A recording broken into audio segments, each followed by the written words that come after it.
Here with Nick Rulewicz, head coach of Western Panthers. Coach, coming off of a great year, 10-4 season, a district championship.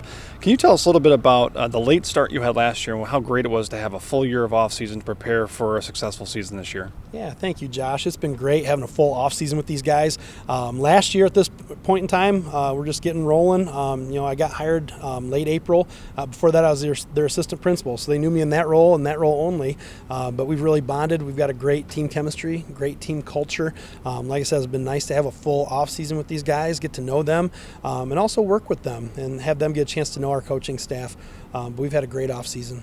In your first year, your team motto was Rise, and now this year in your second season, it's Rise Higher. Can you tell us about what Rise Higher means to you in the football program at Western? Sure. When I interviewed for this position, one of the questions in the interview committee was, how do you take this program to the next level? And it's all about growth mindset. Last year was Rise. We wanted to take it up a notch, and this year we want to rise higher and take it up even further. Rise stands for Respond, Improve, Strive, Elevate. And then the higher part are some things that my seniors and I sat down and we outlined of things that we need to improve on in those tight games. Heart, intensity, grit, hunger, energy, and resolve. So hopefully we can get past some of those harder games on our schedule this year.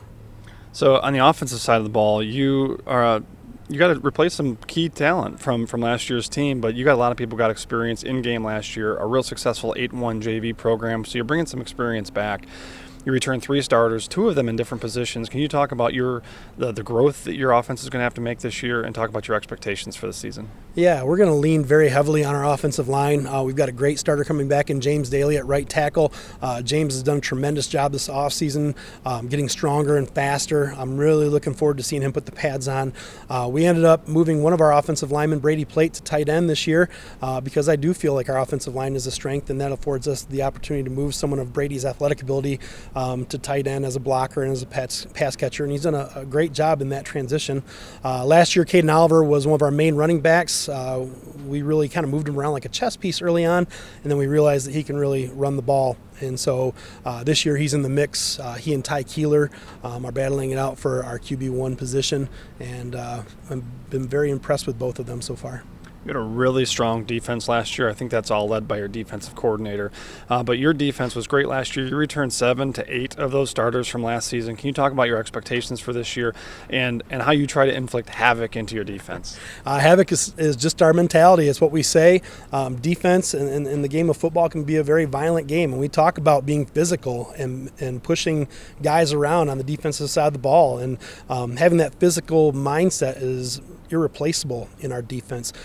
Coach Bentley does a tremendous job each week with game plans, but more importantly, he really gets our guys focused and mentally ready to play that style of defense. We have 8 starters coming back on defense, all 4 of our linebackers and our 3 defensive linemen. We run a 3-4 defense, and so like I said, having that front 7, all 4 of our leading tacklers are back from last year, and then having Caden Oliver back, we moved him from corner to safety this year. So 8 returning starters should be a very strong defense for us. Coach, let's be honest. The expectations at Western's changed. Making the playoffs is expected. Competing for conference championships is expected. What does this team this year need to do to compete for an IA championship, win another district championship, and make a deeper run into the playoffs? Stay hungry and realize that every week we have a battle. Every week we have a different obstacle. Our theme this year is Chase the Lion, and so every week we have a different lion that we want to defeat. And throughout the course of the week we'll talk about what is needed to defeat that lion. But in order to do that, we need to, like I said, rise higher.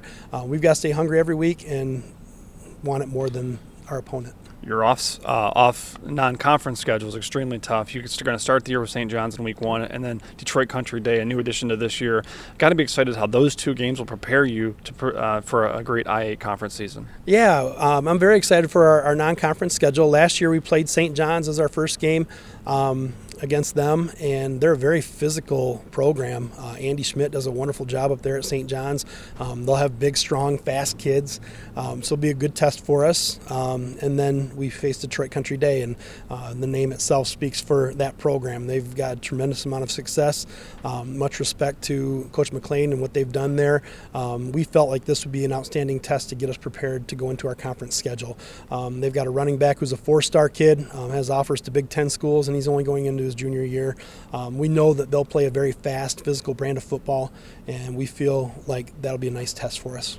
Head coach Nick Rulewicz from Western, going into his second season. Great expectations. They're going to start it with St. John's, then Detroit Country Day, and then a tough slate in the I-8. Coach, best of luck. Hey, thanks, Josh.